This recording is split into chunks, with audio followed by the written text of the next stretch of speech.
Good morning, everybody, and welcome to day 2 of the 22nd Annual Family Cafe. Again, we're going virtual this year, so we're back on Facebook Live, where you're going to find all of our sessions through Friday, June 19th. Once again, I'm Jeremy Countryman, Program Director here at the Family Cafe, and I have my friend Joe McCann, Policy Manager, with us this morning. Excellent. Good morning. Good morning, everybody. We have 2 sessions planned for today. Here in our 11 o'clock hour, we have a session on fatherhood called Dadvocacy with Wilbur Hawke. And please do remember to come back at 2 o'clock for our session led by the Florida Youth Council on having a sibling with a disability. So right now, and also, can I just say one thing? Just remember that if you have any questions for Wilbur, please go ahead and add them to the comment section in your Facebook Live, and we will take a look at those. And toward the end of Wilbur's presentation, we'll ask him those questions. Absolutely. We're trying to make an interactive experience for everybody, so please do put your questions in the comment section of the Facebook Live video. So with that, we're going to go ahead and hand it over to fatherhood expert and advocate, Wilbur Hawke. Advocate. Take it away, Wilbur. Thank you. Thank you all for joining the session today, those that are watching. Today I'm stressing the importance of father involvement. I've been an advocate for children with disabilities for a little over 30 years now. And as you can see on the screen, that was me in the beginning, and when my son got sick and lost his hearing. And through that, the result of that, I had to become his advocate and get educational services that he required.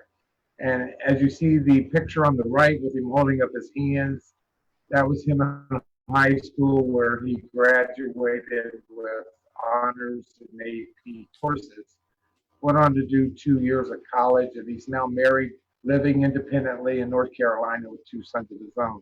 So when I speak from personal experience and from the heart, how important it is for fathers to become involved in all aspects of their children's lives, including educational services. Traditionally, advocacy began with mothers. Mothers of children with disabilities went out and they started the movement to actually get children with disabilities the rights to be able to attend public schools. Consequently, fathers were kind of left behind, and it became more of an effort by mothers. And when I became involved, I was one of the few fathers that was actually attending IEP meetings or going to training.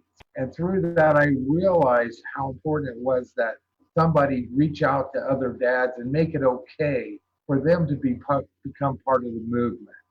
And through that effort, I'm very happy to thank Family Cafe for allowing me year after year to come and do outreach to fathers.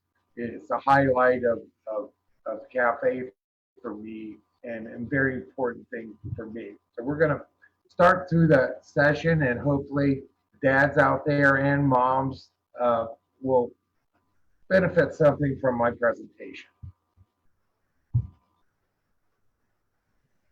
We're going to start with the agenda here today, and as you can see, these are the things that we're going to cover in our workshop today.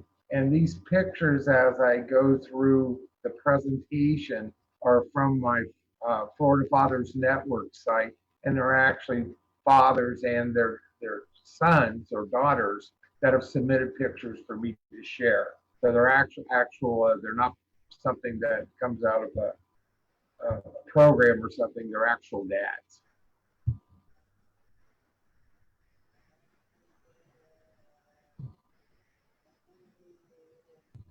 We come up to the barriers that for fathers to participating, and one of those, the number one that I've heard most often from dads, is a work schedule. You know, I have to work and I don't have the time. Well, IEP meetings are based on mutually agreed times and places. So fathers now, and especially that we're experiencing the pandemic, that more meetings, IEP meetings, are not actually done, you know, in face-to-face, but are done through using different methods such as we're using here today. And it allows you as a father to be able to participate with not actually being there. the Individuals with Disabilities Education Act does require that there be alternative methods for parents to be able to attend their IEP meetings. So if you get that notice that you're going to have an IEP meeting, as a father, you should be able to look at that and say, you know, even if I'm out of town, if I'll be able to give that, really important. The lack of knowledge that fathers have is they, too many times we set off on the mother, and because this whole movement was created by mothers, the trainings were developed by moms for moms, and not necessarily the consideration for fathers. So dads sometimes end up that lack of knowledge. So anytime that I'm receiving a call from parents, I stress that importance, if I'm talking to the mother, that they need to share that information with fathers. Dad needs to have that same information, that same training that's available to mothers to be able to participate in these meetings. And then there's a misconception that as men, we don't care about our children. We don't want to be involved. And that could be further from the truth. As a father, I love my children, and I wanted and I was involved, and I want what's best for them. But it's hard to do that if I don't have that knowledge to be able to do that, to be able to participate. So it's so important that you get that knowledge and that you do show up at the table. And as I stated earlier, it traditionally, and I hear this from dads all the time, well, I leave that up to my wife to handle. That's a traditional role. But when you come to the table, you're going to understand that there's so much that you have to offer at the IEP meetings. Legal custody is something I've come across before as well. You know, divorced parents. Well, they need to find ways to work together.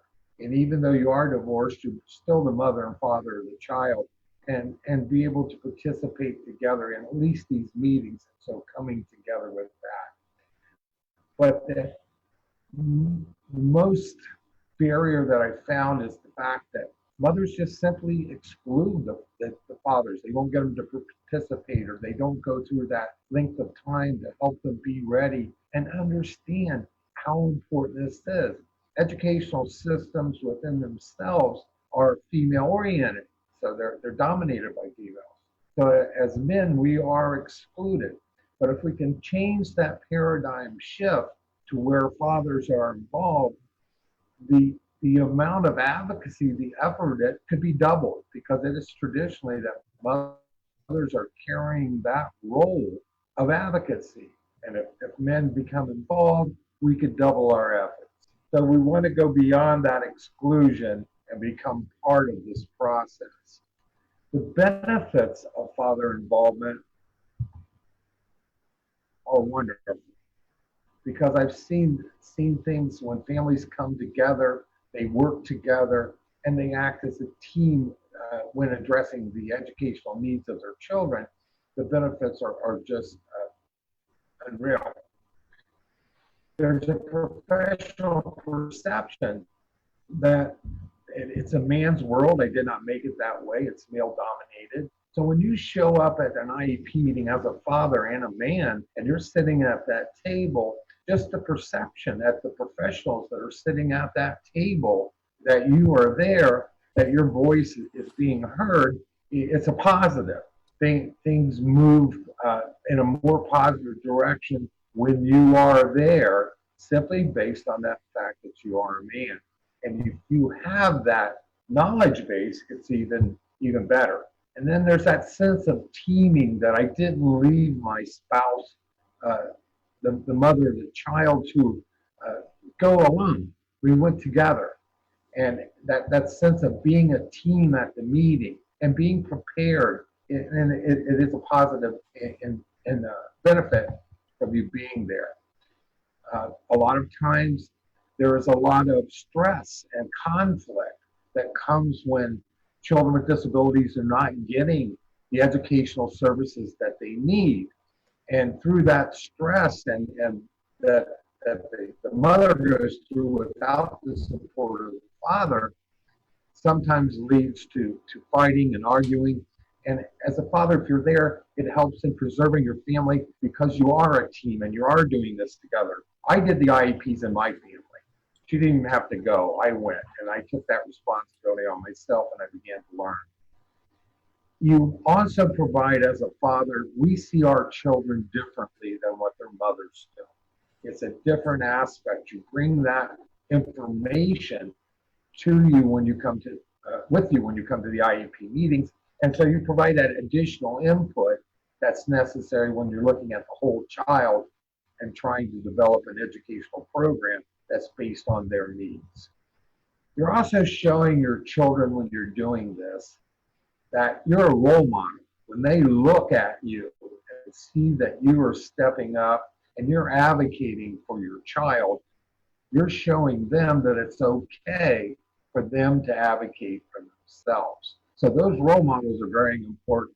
When I was raising my son and going through that, through sheer osmosis, and what happened in our home, he was able to gather all this information because our ultimate goal is that we're going to teach our children to the maximum extent appropriate to become their own advocates. So when he saw me advocating for him, he learned that it was okay then for him to be able to advocate for himself.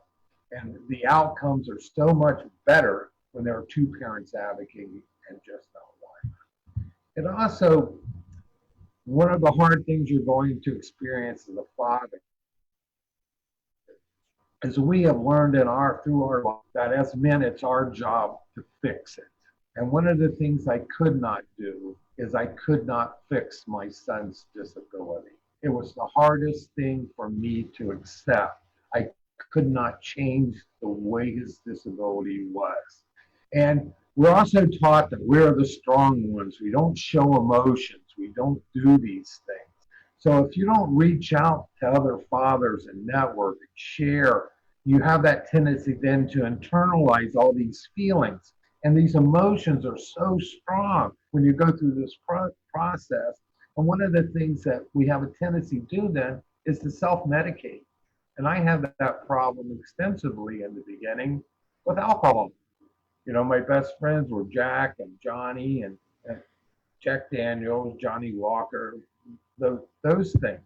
Well, once I began to do the outreach and to be able to share my feelings with other men, a lot of those things went away. So I want to stress that personal coping outlet, because you can't be alone out there. You need to be able to reach out with others and share what's going on with you. As strong as I felt I was, I couldn't cope with it until I began to understand it. So networking, we'll speak a few moments to that. Keeping in mind when I developed this workshop, Facebook wasn't in the picture. And we were doing parent groups where you actually physically went and came together. And our dads were coming together. There was a group of fathers, and we would take our children, and we'd go on a Saturday, and we'd go on community outings, which it just gave us an opportunity to be with our kids and take them into the community, but to be able to network with each other, to share stories and information, and just to feel like I wasn't alone, that there were other dads out there. And we found that if you did that outreach into the community, if we asked for different groups and things, they would give us free tickets for our children as long as we paid for our own tickets. So it gave us that opportunity then to have our children out there into the community.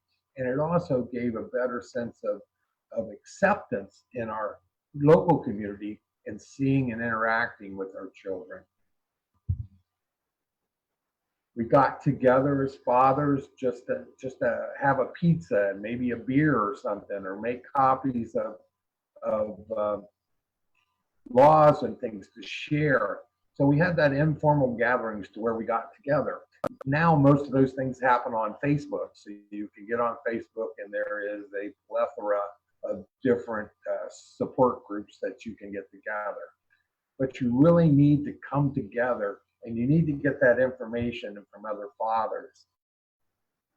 So that's what the networking advantages do to you. It gives you that support from other fathers, and you can be a role model for others. If you've been in this for some time and you've been through things, that information and the experience you have as a father is invaluable to that dad that's just finding out that their child has a disability. So don't feel as if personally your value to somebody else is just starting. There's just nothing I can say that how great that is. When I first got together with other men and started learning I wasn't the only one out there, and a lot of the things I were feeling was the same thing that men were feeling.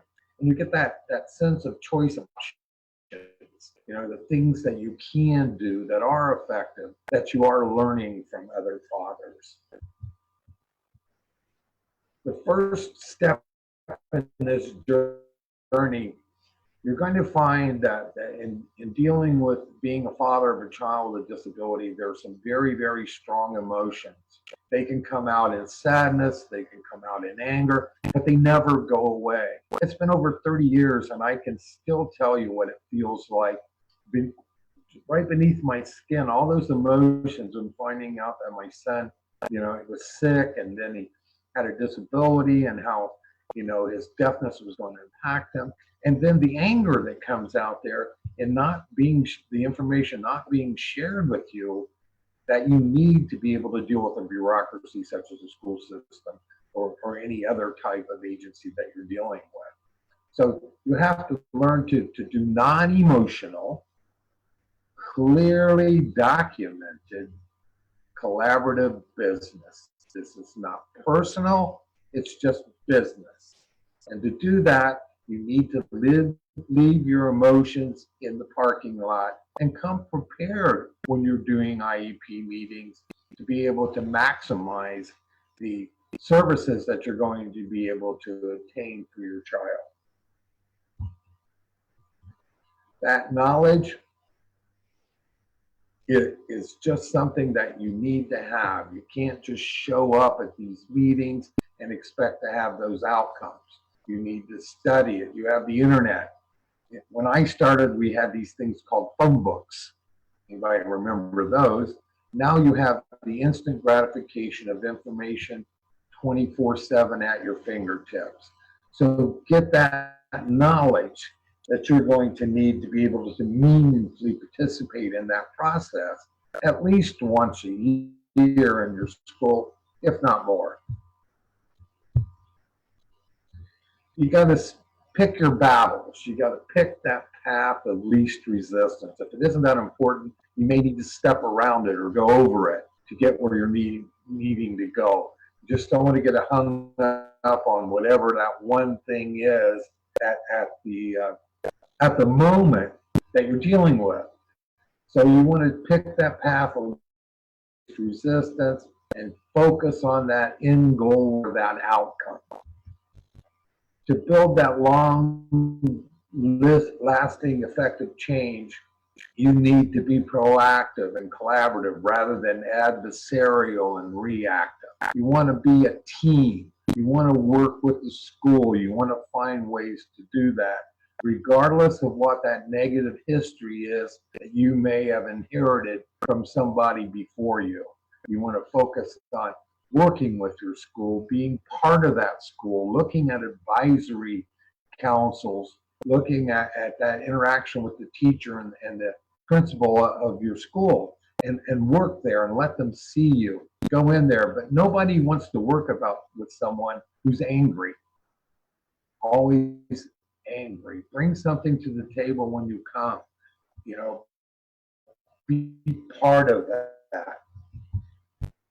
Information to me, it's the number one thing that you have to have. And if you get that information and you're successful, which I did, I spent my life sharing that information with others. because that dissemination of that information, if you want that change agent to stay, for things to become different, share that information with the next parent that comes behind you.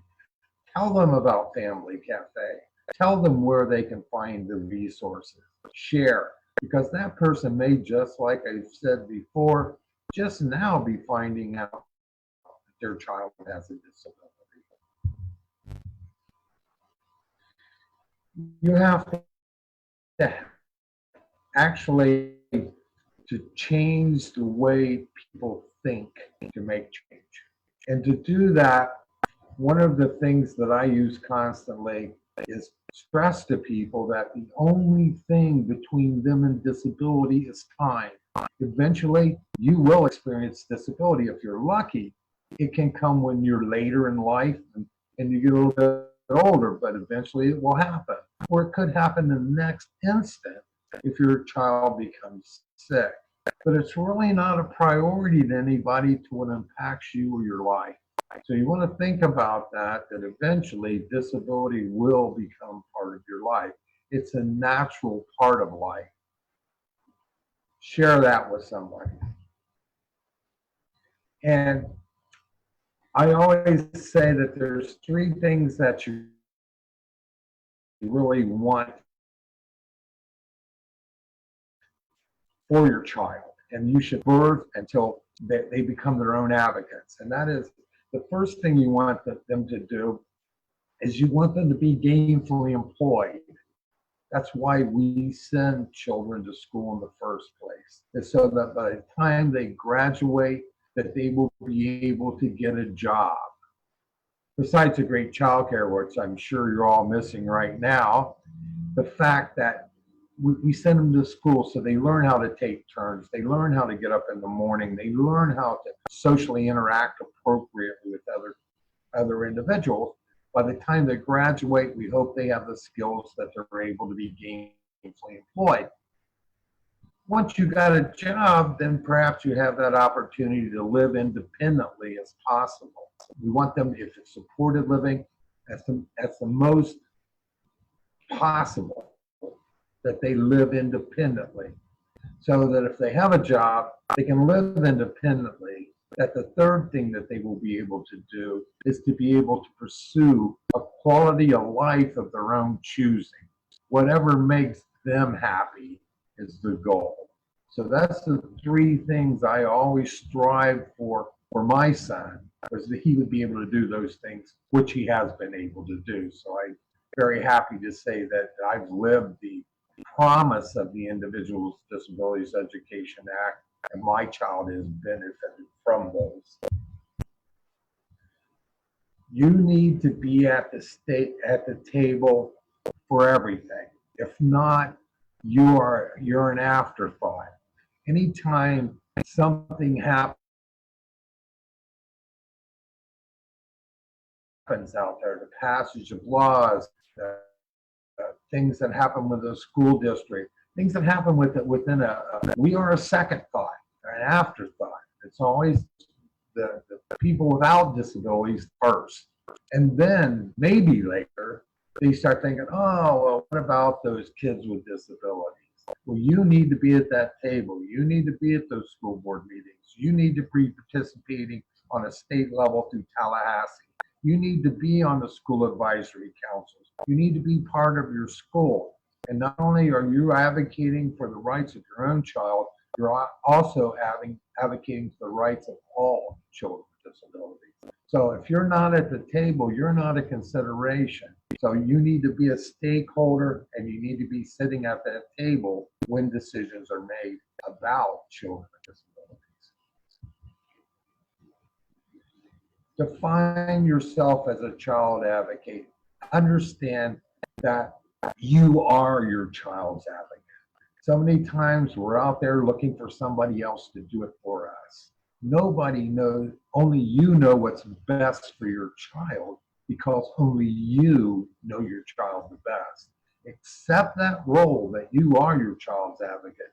Get the knowledge that you need to be an effective advocate for your child. And there, you're not creating dependencies on others. to get the things that you need for your own child.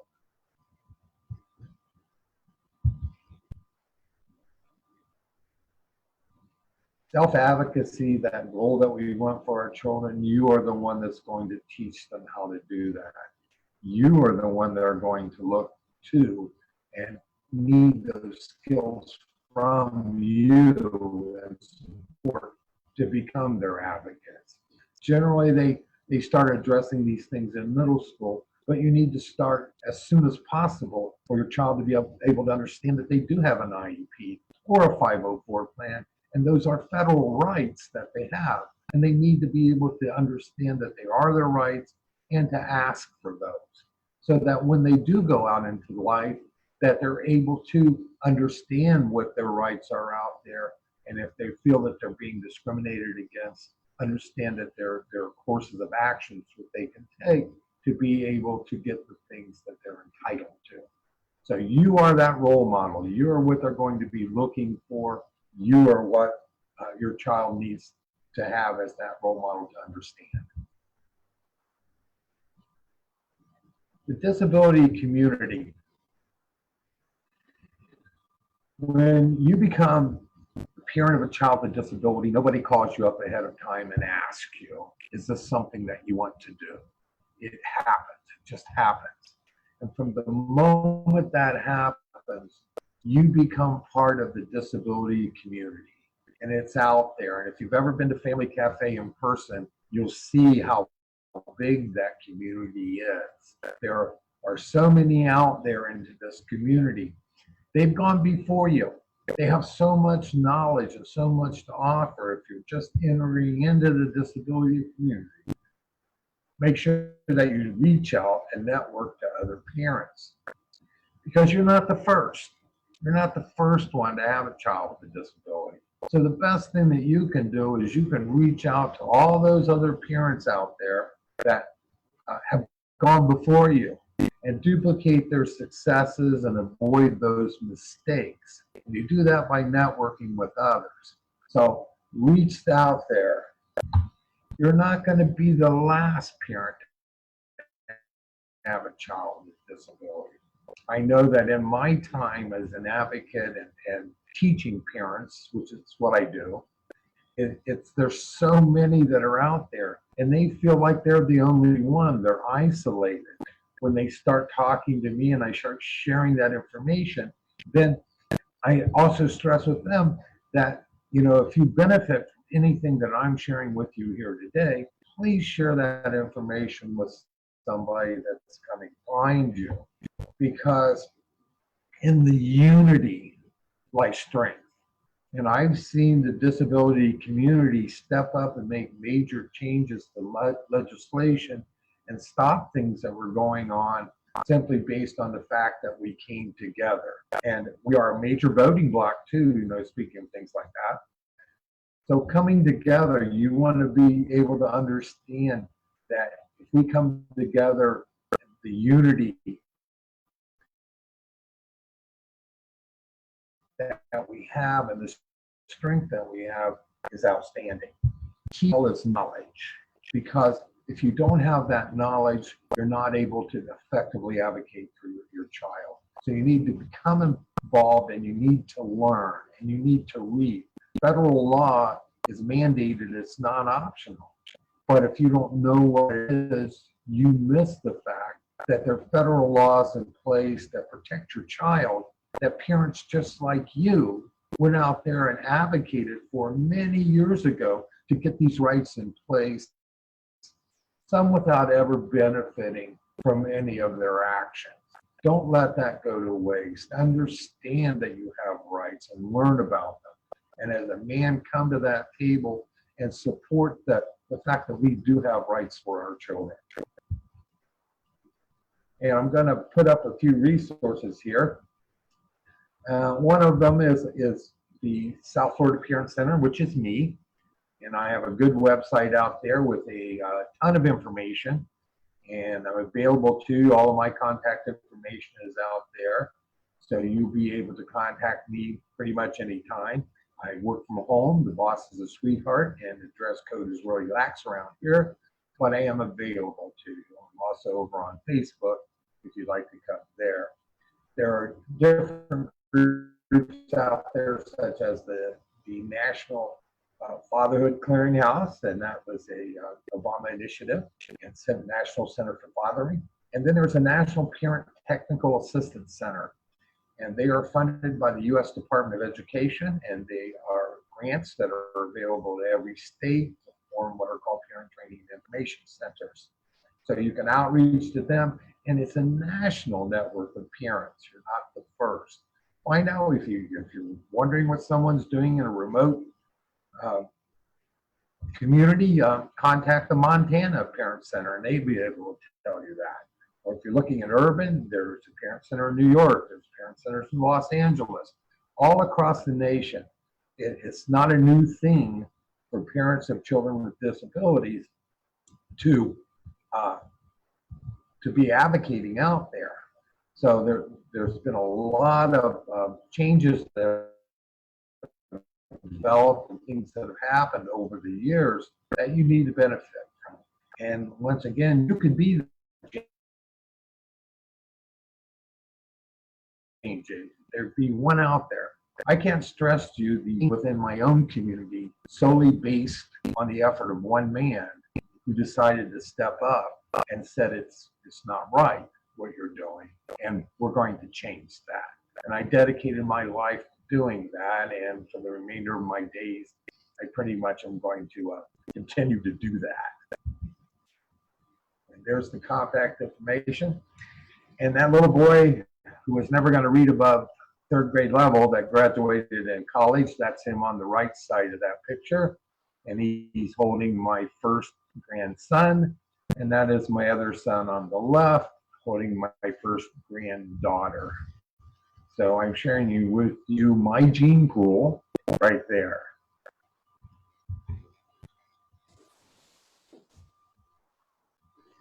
And I think that pretty much we're closing in on questions and answers.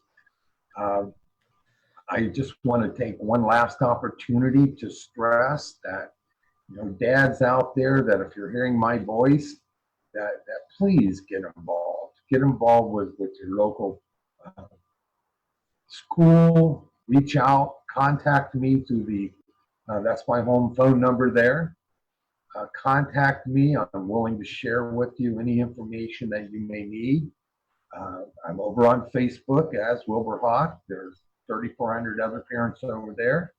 I really don't have a life. All I do is share information. So please come over, and I'd be happy to add you as a friend and share any information that I have, because I know how important that is. I just can't. When I talk to parents on the phone, it's like I want to push all this information into you, hoping that you will understand that's the only thing that makes a difference.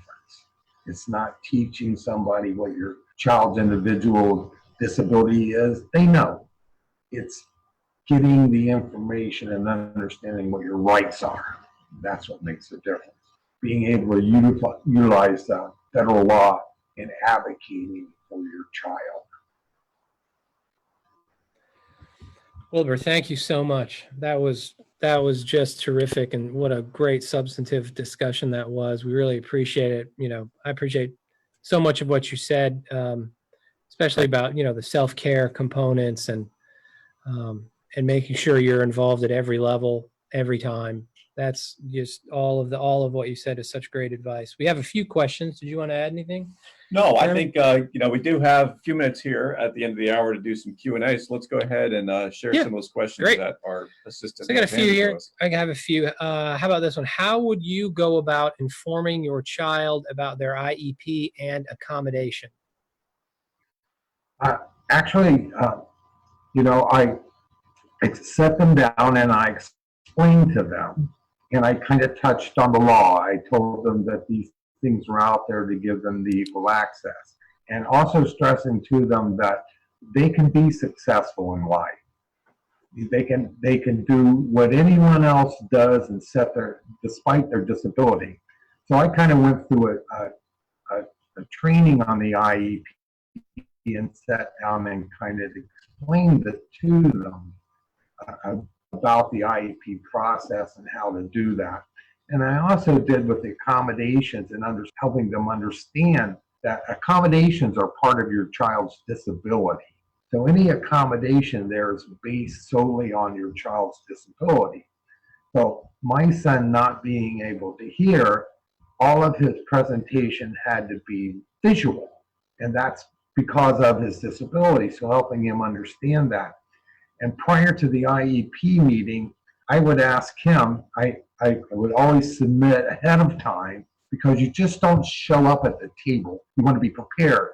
So I'd submit what is called a list of parent concerns. That's everything that I wanted to cover at the IEP meeting. But I had him sit down and also make a list of his concerns. What is it he would want at an IEP meeting? And then as soon as feasible, you want them to start attending the IEP meetings so that you can train them at those meetings in understanding the process that at some point they're going to take over when age of majority, when they turn 18. Excellent. Yeah, and you addressed a little bit of this with that answer, but how about this? What worked best when you advocated for your child in school? What strategies worked? Compliance with procedural federal law. That's worked best. Understanding that this is mandated federal law, it's not an option. So let's go with the basic mandates and then work from there. But I was always nice, bring cookies, participate in the meetings, but be prepared. Just showing up does not work. Yeah. And another one sort of on that same line, but maybe you can offer some specific thoughts on this. And this person asks, how do you develop a good relationship with the school? Generally, one of the first things that you can start off with is doing a face-to-face meeting with the principal, because that principal is the person that's responsible for the school and the interaction of the school. And even though I was always my son's best advocate, the person that I always advocated after that was my son's teacher. So I built that rapport with the educators that work with my son, and I made it very clear to them that I was there for them as well. If they needed something, they needed to tell me, and as a parent, it was my job then to make sure that they got what they needed to be able to teach my child. But I would say that number one is to meet with that principal and let them know who you are, and that you're there to participate and interact within that school. Excellent. I had a question for you, Wilbur. This is Jeremy again. I'm kind of curious, you were talking in the presentation a little bit about how important it is to sort of serve as a role model in that relationship with the school and the IEP meeting, that, you know, your child with a disability is looking to you to kind of set the tone, and your level of involvement is important in that regard. In working with a lot of different fathers in your career across the state, is there a difference in how you would approach that with a son versus a daughter, or do you think the same approaches and sort of strategies apply in either case?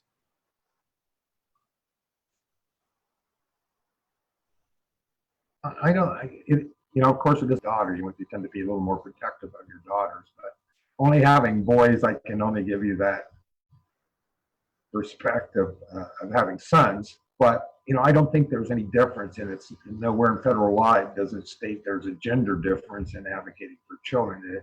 It applies to them the same way. Their needs may be different, but you address them using the same procedural process. Absolutely. All right. Well, Wilbur, man, thank you so much for what you do. Thank you for what you're going to continue to do. And we appreciate this very much. And thank you for the opportunity, and Family Cafe for every year that they drag me out there to be able and give me an opportunity to speak to fathers is kind of the highlight of my year. And I think it's wonderful what you do.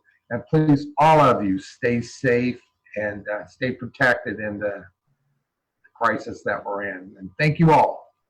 Well, thank you very much. We definitely love having you there at the annual Family Cafe. So hopefully next year we'll have you there in person like you have been so many times before. Absolutely. Can't wait.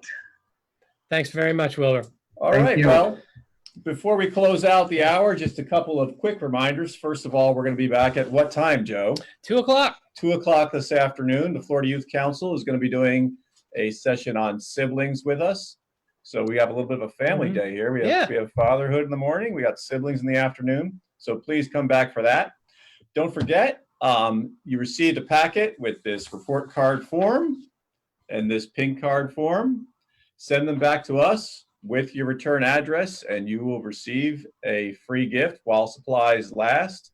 Of course, we want to know how we're doing. That's the point of the report card. It's for you to give us an evaluation of this event. And the pink card is the way you can ask questions and submit comments about Florida's delivery system that we can get answers from state agencies for you on. One other thing I wanted to mention, our friends at the Florida Disabled Outdoors Association, you may have picked up on the fact they're doing a little bit of a sports ability sampler in conjunction with our virtual event. They, if you've been to the conference before, you've probably been to the duck race. They do a little rubber duck race in the pool, usually on the Sunday morning at the event. We're doing that virtually this year. So the race itself is going to be at 5 o'clock this afternoon, and you can purchase a virtual duck online. So there's information about that on our Facebook page and on FDOA's Facebook page as well. So if you want to have your virtual duck in that race, make sure you check that out in time.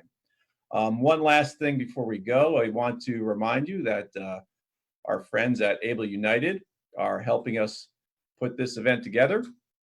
Florida's qualified ABLE program, Able United, allows you to save tax-free without impacting your eligibility for public benefits like SSI or Medicaid. Join thousands of account holders today. Plus, when you enroll by June 30th and you use promo code FAMILY75, that's FAMILY 75, you'll receive a $75 contribution and an exclusive prize pack from our friends at Able United. Yeah. Great. All right, well, I think that caps out our morning session here on Saturday. Mm-hmm. Are we set to jet, Joe? I think we're set to jet. I think we get ready for 2 o'clock, and yeah, everybody be safe out there. It's some bad weather out here, but we're in good shape, man. Looking forward to 2 o'clock. All right, see you then.